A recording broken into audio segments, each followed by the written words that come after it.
Hello everyone. दोस्तों मैं अरुण शर्मा, आप देख रहे हैं दोस्तों आज वीडियो में बात करने वाले हैं नए टॉपिक के बारे में और काफ़ी सारी चर्चाएं हैं। इस चर्चा को हम शुरू करते हैं और आते हैं मुद्दे की बात पे कि 2024 का जो इलेक्शन होना है उसमें कुछ पार्टियां ऐसी हैं जो ना नेता पक्ष के साथ हैं ना नेता विपक्ष के साथ हैं।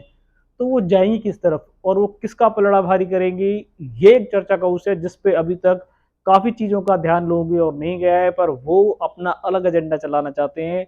तो दोस्तों द सोच अरुण शर्मा के साथ मैं ये बहुत सारा टॉपिक आपके लिए लेके आया हूँ। इसमें काफ़ी सारी चर्चाएं हैं।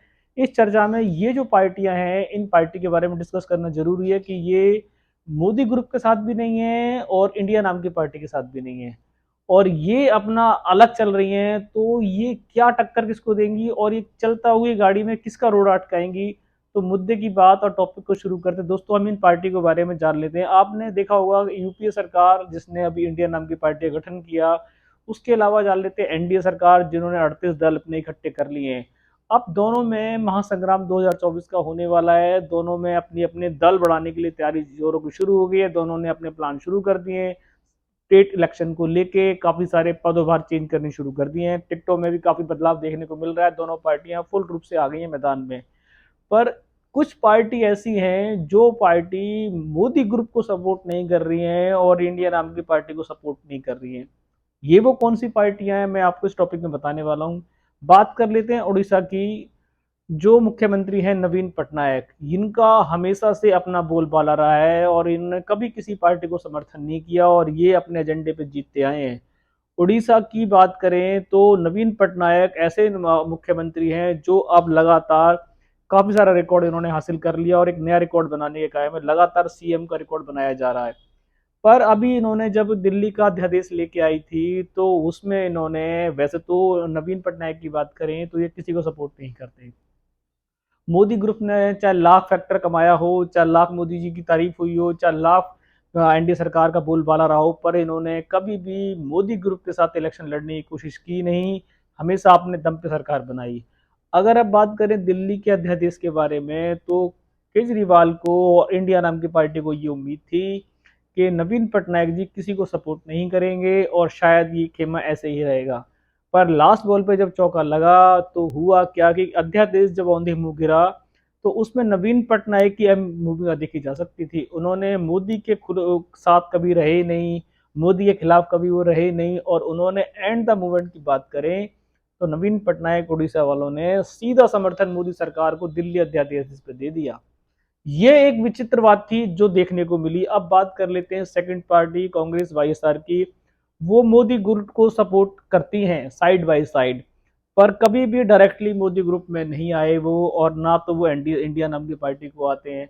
आज भी जब दिल्ली में अध्यादेश की बात हुई तो उन्होंने साफ तरीके से मोदी गवर्नमेंट को, एनडीए सरकार को समर्थन दिया, केजरीवाल को समर्थन नहीं दिया। ये दो पार्टियां ऐसी हो गई कि ये अपने बलबूते पर सरकार बनाना चाहती हैं, पर ना तो मोदी को ज्वाइन करना चाहती हैं ना वो इंडिया नाम की पार्टी को ज्वाइन करना चाहती है। तो होगा क्या, क्या ये इस तरीके से अभियान चलाएंगी। अब बात कर लेते हैं तीसरी पार्टी की, श्रीमती मायावती जी, जिन्होंने इस बार सभी से दूरी बनाए रखी हुई है। उन्होंने साफ कहा है कि वो ना तो इंडिया नाम की पार्टी को सपोर्ट करेंगी, वो कहते हैं सारे चोर हैं, ना वो मोदी जी को सपोर्ट करेंगे, वो कहते हैं इनसे हमारे विचार नहीं मिलते। अब ये विचार कब तक नहीं मिलेंगे, रिजल्ट आने तक नहीं मिलेंगे, ये देखा। अब तीन पार्टियां ऐसी हैं जो मोदी जी के साथ भी नहीं जाना चाहती, इंडिया नाम की पार्टी के नहीं साथ जाना चाहती। अब चौथा ग्रुप की बात कर लेते हैं, चंद्रबाबू नायडू, जो वैसे तो केजरीवाल को, इंडिया नाम की पार्टी को सपोर्ट करते नजर आते थे कि आप, हम मोदी जी के खिलाफ हैं, फलाना है ठिकाना है। पर जब मुद्दे की बात आई तो उन्होंने इंडिया नाम की पार्टी से, मंच से दूरी बना ली। अब वो भी यही कहना चाहते हैं कि जब नवीन पटनायक अकेले चल सकते हैं, मायावती अकेले चल सकती है, वाईएसआर कांग्रेस रेड्डी अलग चल सकती है, तो मैं क्यों नहीं चल सकता। अब वो भी अपने एक अलग खेमा बना के बैठे हैं। चार पार्टियां आपके सामने हो गई। अब आ जाते हैं तेलंगाना के सीएम की बात कर लेते हैं। वैसे तो वो, उन्होंने पूरा इंडिया का दौरा किया, केजरीवाल से हाथ मिलाया, इंडिया नाम की पार्टी के साथ थे, मोदी के हमेशा खिलाफ रहे, मोदी की सरकार में उनके पास ईडी ने काफी रेड मारी। पर फिर भी वो, अगर जब चुनाव प्रचार की बात आई, चुनाव मंच पे आने की बात आई, तो उन्होंने इंडिया नाम की पार्टी से और मोदी नाम की पार्टी से बिल्कुल दूरी बना के रखी हुई है। अब ये जो घमासान वाले बंदे हैं, ये किस रूप में करवट बदलेंगे, इनका देखा, क्योंकि ये अपने एरिया में बिल्कुल सटीक है, इनकी वोटें काटना बहुत मुश्किल है, चाहे वो एनडीए सरकार हो, चाहे यूपीए सरकार हो, चाहे इंडिया नाम की पार्टी हो। अब इनकी वोटें लास्ट मूवमेंट पे किसको ये समर्थन देंगे, क्योंकि लास्ट टाइम देखा जाए तो भाई सर कांग्रेस ने डायरेक्टली तो नहीं, इनडायरेक्टली मोदी गवर्नमेंट को सपोर्ट करते नजर आए। तेलंगाना की बात कर लेते हैं तो वो शायद सपोर्ट ना करे। उड़ीसा वालों की नवीन पटनायक की बात कर लेते हैं तो वो आजकल अमित शाह जी उन पे ज़्यादा मेहरबान है और अमित शाह जी ने उनके एरिया को काफ़ी सारी राहत सामग्री दी है। इससे शायद वो उड़ीसा के मुख्यमंत्री कुछ प्रभावित हैं। तो शायद वो अपना देख रहे हैं कि हम 2024 में जब सरकार को जरूरत पड़े तो अपना मत जारी करें। अब बात जाते हैं तेलंगाना वालों की। तेलंगाना वालों का भी है कि वो शायद एनडीए को तो सपोर्ट नहीं करेंगे और कांग्रेस या इंडिया नाम की पार्टी को एक घड़ी कर दें। मायावती जी का क्लियर है कि वहां जहां सरकार बनने वाली होगी ये वहां अपना रुख साफ कर देंगी। तो दोस्तों, ना नेता पक्ष के साथ ना नेता विपक्ष के साथ ये जो पार्टियां हैं, इन पार्टियों में सभी पार्टियों का ध्यान जाना जरूरी है। चाहे वो इंडिया पार्टी हो, चाहे एनडीए सरकार हो, इनकी दोनों की भरपूर कोशिश रहेगी, क्योंकि ये बख्तावर नेता हैं। इनकी ग्राउंड जीरो पे रिपोर्ट काफ़ी सॉलिड मानी जाती है और ये अपने एरिए से पूरी सीट निकाल के लाएंगे। पर ये दोनों इतना बावजूद, मोदी वेक्टर के बावजूद, इंडिया नाम की पार्टी के बावजूद, ये दोनों को अपना समर्थन नहीं देना चाहते। तो क्या देश में तिगड़ी सरकार चलेगी? अगर इंडिया नाम की पार्टी चलेगी या एनडीए सरकार चलेगी, या फिर ये जो 5 बंदे महारथी घूम रहे हैं अपना अपना रथ लेके, ये रथ किसकी ओर लेके जाना चाहते हैं, ये अपने पत्ते क्यों नहीं क्लियर कर रहे? क्योंकि इन्होंने अभी कांग्रेस का जो अध्यादेश लेके आए थे दिल्ली सरकार वाला, उस पे तो इन्होंने इंडिया नाम की पार्टी को औंधे मुंह गिरा दिया। क्या यही गति इनकी 2024 में रहेगी? क्या उस टाइम भी ये इंडिया नाम की पार्टी को औंधे मुंह गिराएंगे? क्योंकि इनको गिराने में और खड़ा करने में सबसे बड़ा हाथ इनका होने वाला है। और अगर इनको कोई अनदेखा करके अभी इलेक्शन लड़ता है तो ये उसकी बहुत बड़ी भूल होगी, क्योंकि ये एड मूवमेंट पे भी पार्टी को गिराने और बनाने में सहायक बनेंगे।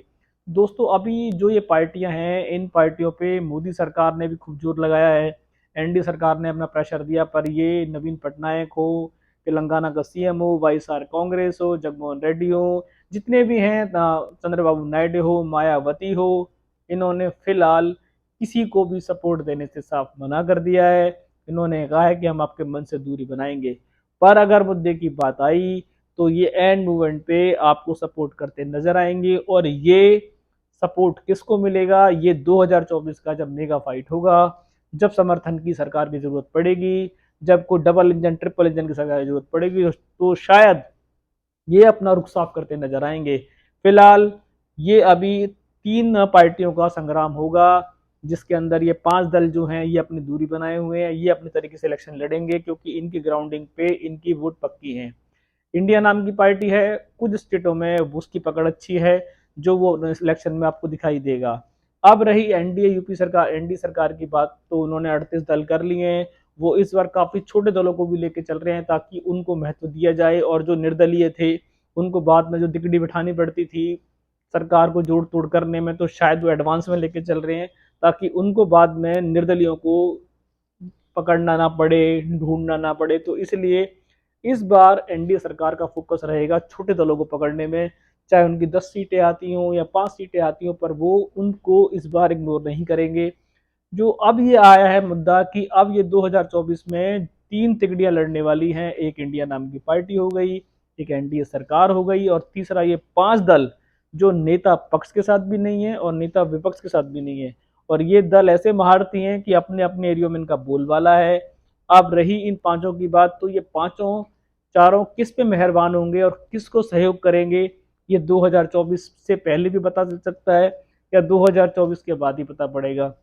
इस पे नेता पक्ष और नेता विपक्ष दोनों दोनों अपनी पकड़ बनाए हुए हैं कि किसी भी तरीके से इनको ज्वाइन कर लिया जाए। पर फिलहाल अभी तक की जो बात हुई है इनसे, इन्होंने अपने अपने मंच से साफ कह दिया है कि हम मोदी गवर्नमेंट को भी सपोर्ट नहीं करेंगे और इंडिया नाम की पार्टी को भी सपोर्ट नहीं करेंगे।